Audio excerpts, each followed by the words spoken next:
దేవుని స్తోత్రం. ప్రార్థనా టీవీ వీక్షకులకు, విశ్వాసులకు, పెద్దలకు, చిన్న అభిమానులకు దేవుని యొక్క శుభనామంలో హృదయపూర్వక వందనాలు తెలియచేస్తున్నాం. దేవుని యొక్క మహాకృప చేత డిసెంబర్ 1 తారీఖు నుండి కూడా అనేక స్థలాల్లో షమీ క్రిస్మస్లు గొప్పగా ఎంతో ఆహ్లాదంగా చేస్తూ ఉంటారు. దేవుని బట్టి భాగ్యం మనకు కూడా ప్రభు దయచేశారు. రెండవదిగా ఇక ప్రసంగ భాగంలో మనం సాగిపోదాం. పుట్టుక అనే యొక్క మాట, పరలోకాన్ని విడిచి లోకానికి వచ్చిన బాలుని దగ్గరకు ప్రతి మనుషుడు కూడా వెళ్ళి పూజించాలి. చిన్న ప్రార్థన. దయగల మా తండ్రి, రెండవ ప్రసంగాన్ని అందిస్తున్న దీనదాసును మరుగుపరిచి ప్రజలు వినుచున్న ప్రజలకు ఏ మాటలు అవసరమో మీరే తేటగా సూటిగా మాట్లాడి. శ్వాసలు అనేకులు వచ్చినప్పుడు లూదియా హృదయాన్ని తెరిచారు. ఆమె రక్షింపబడింది. ఆమె ఇంటి వారందరూ రక్షింపబడ్డారు. వినుచున్నవారు ఇది వింటున్నాం, విడిచిపెడుతున్నాము కాదు నాయన, విని నడుచుకునే అనుభవాలు దయచేయండి. వినట ద్వారా విశ్వాసం కలుగుతుంది. విశ్వాసం కలుగు ద్వారా ప్రార్థన చేస్తారు. ప్రార్థన చేస్తే ఫలితం అనేక వాక్య సత్యాలు రుజువు చేస్తుంది. కొద్ది సమయం మీరే మాట్లాడి మహిమ తెచ్చుకున్నామని యేసు నామమున వేడుకొంచున్నాము తండ్రి, ఆమేన్. మంచిది. పూజించటం అనే మాటను మరి ధ్యానం చేద్దాం. దేవుని పిల్లారా, మత్తయి సువార్త 2వ అధ్యాయము 10వ వచనంలో మనం చూస్తే, తూర్పు దేశపు జ్ఞానులు యేసు పుట్టిన స్థలానికి వచ్చిన విధానం మనకు తెలుసు. 2వ అధ్యాయములో మరి ఏమున్నాయంటే మాటలు, యూదులకు రాజుగా పుట్టినవాడు ఎక్కడ ఉన్నాడు అని హేరోదు రాజు దగ్గరకు వచ్చి అడుగుతున్నారు. నేను రాజునైతే నాకంటే రాజులు ఎవరు? గ్రంథాలు తిరగదీయండి, చూడండి యాజకులారా అనగా అక్కడ యోధా బెత్లెహేములో పుడతాడయ్యా అని వ్రాయబడిన మాట ఆ యాజకులు చెప్పారు. అవురా, సరే జ్ఞానులారా వెళ్ళండి, బాలును చూడండి, తిరిగి రండి, నాకు సమాచారం చెప్పండి, తర్వాత నేను కూడా పూజిస్తానన్నాడు. కానీ పూజా స్థలానికి వెళ్ళలేకపోయాడు. మరి ఎప్పుడైతే ఆడు తూర్పు దేశపు జ్ఞానులు, ఎంత జ్ఞానులు చెప్పండి దేవుని పిల్లారా, జ్ఞానులకు బాలుడు అవసరమా? ఈ దినాల్లో నీకున్న జ్ఞానాన్ని బట్టి నాకు యేసు బాలుడు అవసరం లేదంటున్నా, చాలా పొరపాటు. జ్ఞానులకు మించిన జ్ఞానవంతుడు యేసు ప్రభువారు. ఆయన జ్ఞానము కలిగిన వాడు దేవుని పిల్లారా. ఆయన వయస్సునందును జ్ఞానమందును పెద్దల దయందును పెరుగుచుండెనని వ్రాయబడి, ఆయన అనంత జ్ఞాని. పండితుల మధ్య కూర్చొని ఈ భావాలు చెప్పండి అని అడుగుతున్నప్పుడు లూకా సువార్తలో పండితులే ఆశ్చర్యపోయారు. ఏంటి జ్ఞానం, ఎంతగానో! ఆహా, యేసుని చేర్చుకుంటే నీకెంత జ్ఞానం ఇస్తాడు. జ్ఞానవంతురాలు ఇల్లు కడుతుంది కదా, 3 రాళ్ళైతే జ్ఞానం అవసరం లేదు అన్న అమ్మాయి అయితే ఇల్లు పెరిగేసేస్తుంది. దేవుని పిల్లారు, దేవదాసయ్య గారు ఒక మాట చెబుతున్నారు, జ్ఞానమంతయు పాడు చేసి కాననైతిని నాయన, నువ్వు జ్ఞానము గల తండ్రి అని నాకు జ్ఞప్తి వచ్చి నీ దగ్గరకు వచ్చాను. జ్ఞానాన్ని గురించి చెప్పాలని చాలా సంగతులు. మొదటి సమయాలు 2వ అధ్యాయం 3వ వచనంలో చూస్తే ఆయన అనంత జ్ఞాని అయిన దేవుడు. అర్థం చేసుకోండి, అనంత జ్ఞాని అయిన దేవుడు. ఎంత జ్ఞానం అంతు లేదు. సొలొమోను నాకు జ్ఞానం కావాలని అడిగాడు దేవుణ్ణి. మొదటి రాజులు 3వ అధ్యాయం 10వ వచనంలో అడిగినప్పుడు నీలాంటి జ్ఞానవంతులు లేరయ్యా, గొప్ప జ్ఞానం. ఎందుకు అడిగాడు? తండ్రి చనిపోయాడు, తండ్రి రాజ్యం పరిపాలన చేయాలి, నేను చిన్న బాలుడిని, నా జ్ఞానం లేకపోతే నేనేం పరిపాలన చేయగలను ప్రజల్ని? అవును, ప్రజలు పరిపాలన చేయాలన్న జ్ఞానం కావాలి, నువ్వు ఉద్యోగం చేయాలన్న జ్ఞానం కావాలి, నువ్వు చదువుకోవాలన్న జ్ఞానం కావాలి, నువ్వు వ్యవసాయం చేస్తున్నా జ్ఞానం కావాలి, ఉద్యోగం చేస్తున్నా జ్ఞానం కావాలి. ఉద్యోగంలో పొరపాట్లు జరుగుతూ ఉంటాయి, అర్థం కాక తప్పిపోతూ ఉంటారు. జ్ఞానం కావాలి దేవుని పిల్లారా. అట్టి జ్ఞానం ప్రభు దగ్గరే ఉన్న దేవుని పిల్లారా. తూర్పు దేశపు జ్ఞానం. అక్కడ మనం చూస్తే సొలొమోనుని పాత నిబంధనలో మొదటి రాజులు 3వ అధ్యాయం 10వ వచనంలో జ్ఞానం దయచేయి ప్రభువా, వివేక హృదయం దయచేయి ప్రభువా అని ప్రాధేయపడి ప్రార్థన చేశాను. నువ్వు కూడా అంతే. నీ కుటుంబం నడిపించుకుంటానికి కానీ, నీ బిడ్డలు పెంచుకుంటానికి కానీ, నీ వ్యవసాయ వ్యాపారము సేవా పనులు వాటిని అభివృద్ధి చేసుకుంటా నీకు జ్ఞానం అవసరం. యాకోబు అంటాడు, జ్ఞానం కొదువుంటే అడగండి, దానికి ధారాళంగా ఇస్తానన్నాడు దేవుని పిల్లారా. అర్థం చేసుకుందాం. ఆ జ్ఞానంలో లోక జ్ఞానం ఉంది, పైనుండి వచ్చు జ్ఞానం పవిత్రమైంది, అది సులభంగా దేవునికి లోబడే జ్ఞానం. అదిగో జ్ఞానులు చూశారు, ఆకాశం వైపు చూశారు, ఒక తార నడుస్తూ ఉన్నది, అలా నడిపించింది. ఎన్ని గొప్ప మాటలు. యాకోబులో నొక తార పుట్టున టంచు ముందే ప్రవచించేను, ఆకాశములో దారి చూపుటకు అదిగో తార ఉదయించేను. సర్వోన్నతుడగు యేసుక్రీస్తుని జన్మ కథ ఇదే వినరండి. ఉరితలమున ఉద్భవించెను సర్వజనుల రాక్షింపనై, పర్వదినమిదే మనకండి. సర్వోన్నతుడగు యేసుక్రీస్తుని జన్మ కథ ఇదే వినరండి. అన్నిటికందరికాతేది లెటు అవసరమో యోచించుడి. ఉన్నవాడు రానున్నవాడు ఏ సన్నయను భజించుడి. సర్వోన్నతుడగు యేసుక్రీస్తుని జన్మ కథ ఇదే వినరండి. హల్లెలూయా. తూర్పు దేశంలో 3 జ్ఞానులు బయలుదేరారు, మనకు తెలుసు. ఎప్పుడు పండుగ దినాల్లో చదువుకుంటున్నాం, వింటున్నాం, సంతోషిస్తున్నాం. దేవుని పిల్లారు సొలొమోనుకి ఇచ్చిన జ్ఞానం పరిశీలన చేయటానికి శేబాదేశ్వరాణి వచ్చేసింది. ఆహాహాహా, నీ యొక్క జ్ఞానవచనాలు వినేవాళ్ళు ఎంత భాగ్యవంతులయ్యా. ఎంత జ్ఞానం దేవుడిచ్చిన, దేవుని స్తోత్రం అందండి. అటు జ్ఞానాన్ని కలిగి జీవించాలి దేవుని పిల్లారా. శేబాదేశ్వరాణి వచ్చి జ్ఞానానికి మెచ్చి నచ్చి 200 మనుగుల బంగారం ఇచ్చి వెళుతుంది. ఏంటిది ఆశ్చర్యం. నమ్ముతావా సోదరుడా, సోదరి? చిన్నవాడు కావచ్చు, పెద్దవాడు కావచ్చు, విద్యావంతుడు కావచ్చు, విద్యాహీనుడు కావచ్చు, పండితుడు కావచ్చు, పామరుడు కావచ్చు. పండితుల మధ్య జ్ఞానవాక్కులు ప్రచురించాడు యేసుబాలుడు. అందుకే పాటలు కూడా వ్రాశారు. పశుశాలలో నీవు పవళించినావా, పరమాత్ముడవే నీవు, పసిబాలుడవు కావు. పరమాత్ముడవే నీవు, పసిబాలుడవు కావు. పశుశాలలో నీవు స్థాపించలేదే తరగతులు, ప్రతి చోట కూడా నీ పలుకే. స్థాపించలేదే తరగతులు, ప్రతి చోట కూడా నీ పలుకే. ధరింపలేదే ఆయుధం, వశమాయే ప్రజల హృదయాలు, వశమాయే జనుల హృదయాలు. పశుశాలలో నీవు పవళించినావా, పరమాత్ముడవి నీవు, పసిబాలుడవు కావు. పరమాత్ముడవి నీవు, పసిబాలుడవు కావు. హల్లెలూయా. తూర్పు దేశం జ్ఞానులు తల వంచారు, తలదించారు, నమస్కారం చేశారు, పూజించారు. మత్తయి సువార్త 2:10 భాగం. దేవుని పిల్లారు అత్యానందభరితులై ఆ బాలునికి బంగారము, బోళము, సాంబ్రాణి కానుకలుగా సమర్పించి తిరిగి వారి దేశానికి వెళ్ళటం కాదు, హేరోదు రాజు చెప్దాం ఈ వార్త అని తిరిగి వెళుతుంటే దోత అన్నది వెళ్ళబాకండి. ఆయన క్రూర స్వభావం కలిగి ఉన్నాడు. ఆ బాలుడు ప్రాణం తీయటానికి తలపెట్టిన వాడుకున్నాడు. హేరోదు చాలా కిరాతకుడు. అయ్యో, నా తర్వాత ఎవరు వంశం ఉండకూడదని కుమారుడు చంపించాడట. భార్యను కనకూడదని భార్యను. అయ్యో, ఎంత భయంకరం.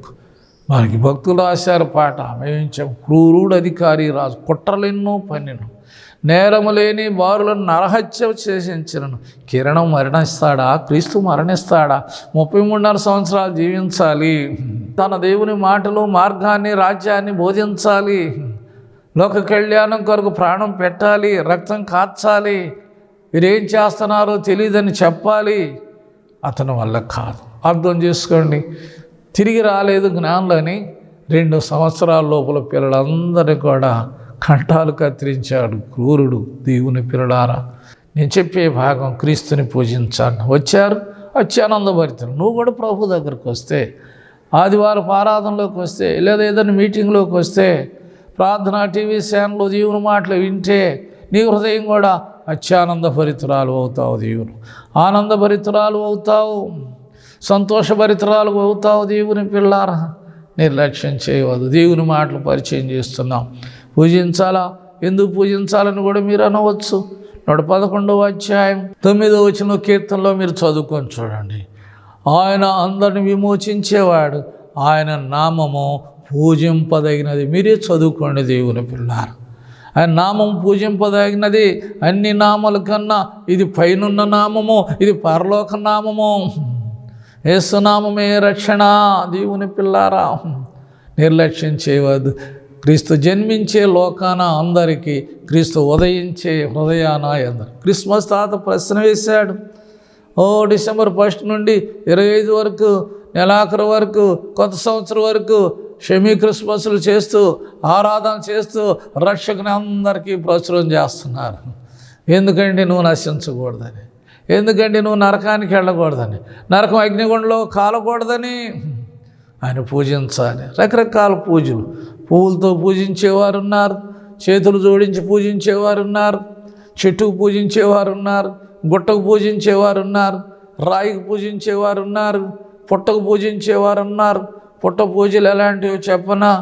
పుట్టలో ఆ పామునది నాగులు సవితి పాలు పోయాలని పుట్ట దగ్గరికి వెళ్ళి పాలు పోస్తూ ఉండగా, పామాల దగ్గర రోడ్డు ప్రక్కన పుట్టలో పాలు పోస్తుండగా ఆ పాలకు మెచ్చి నచ్చి బయటకు వచ్చేసింది ఆ యొక్క నాగపాము.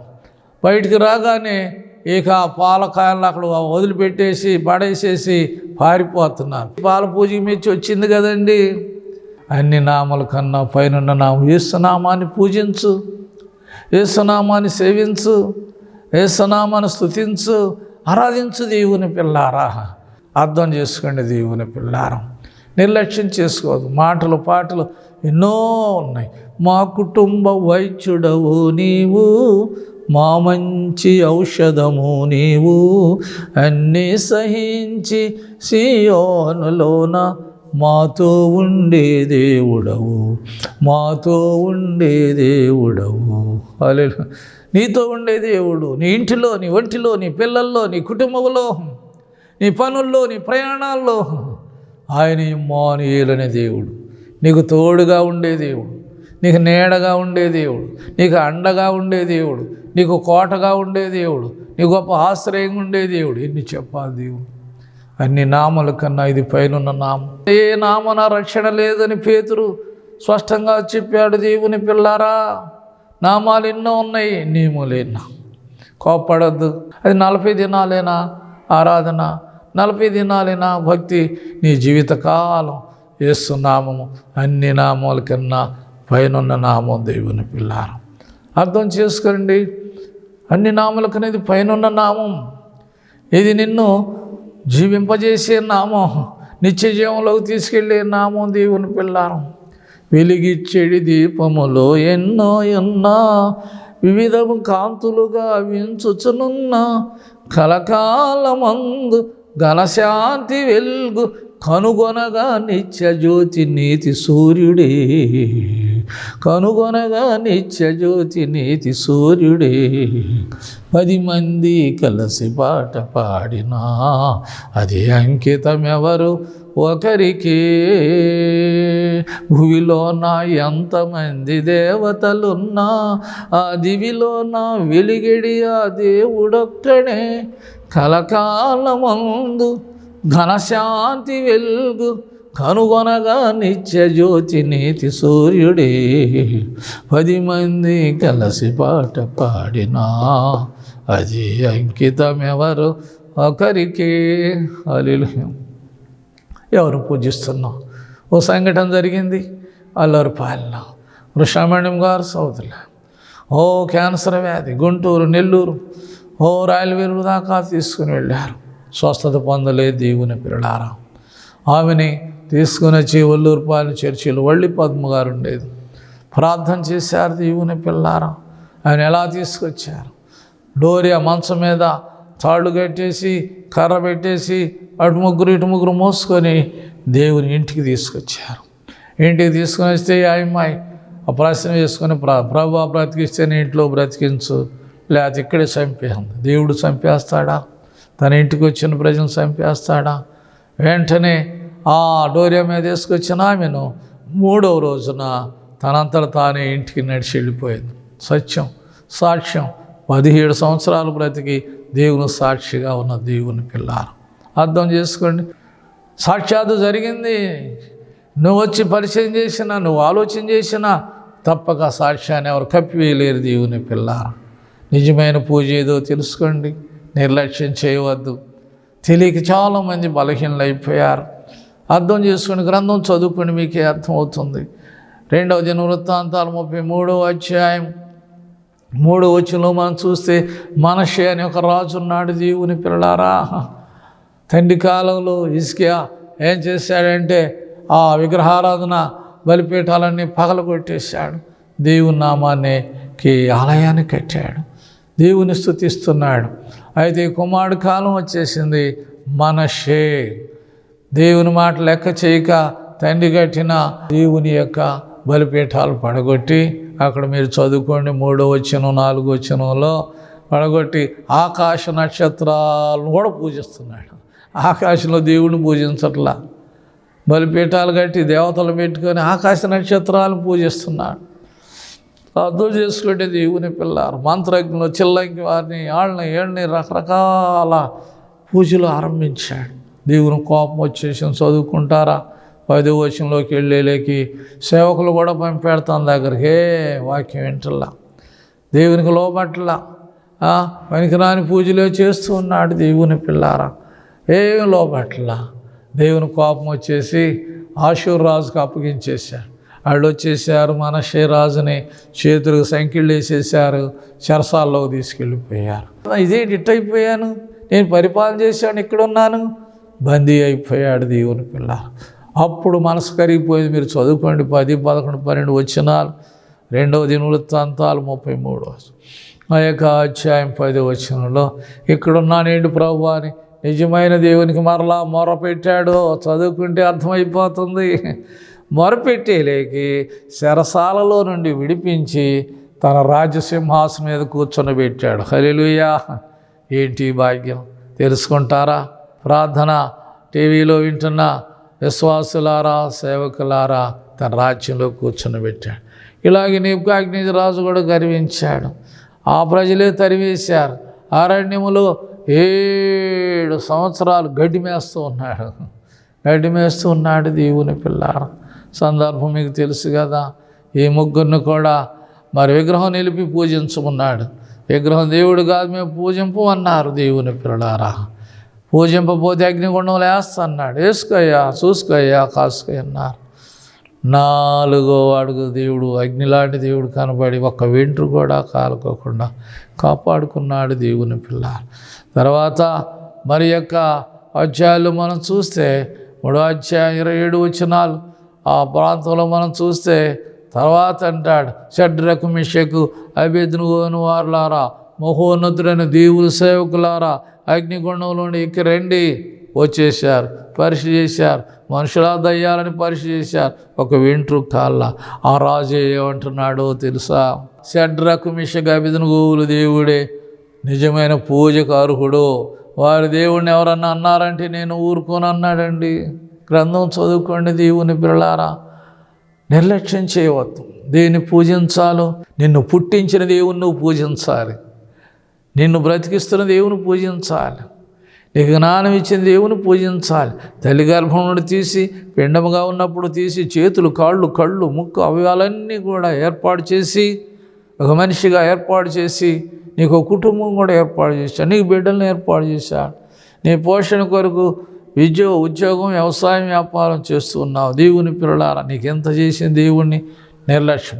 రాజుకి అంత రాజరికం ఇస్తే గర్వించాడు, గడ్డి వేశాడు 7 సంవత్సరాలు. తర్వాత వచ్చేసాడు, దేవుని వైపు, ఆకాశం వైపు చూశాడు. తన రూపం తనకు వచ్చింది, తన మంత్రులు తనకు వచ్చేసారు, తన పరిపాలన తనకు వచ్చింది. ఎంతగా గర్వించాడు చెప్పండి, ఎంతగా ఒప్పుకున్నాడు చివరికి చెప్పండి దేవుని పిల్లారా, ఎంతగా ఒప్పుకున్నాడు. నిజమైన దేవుడు, చిరంజీవి అయిన దేవుడు పరలోకంలో ఉన్న ఆయనేనయ్యా ప్రతి కార్యం జరిగించేవాడు. అర్థం చేసుకుంటారా?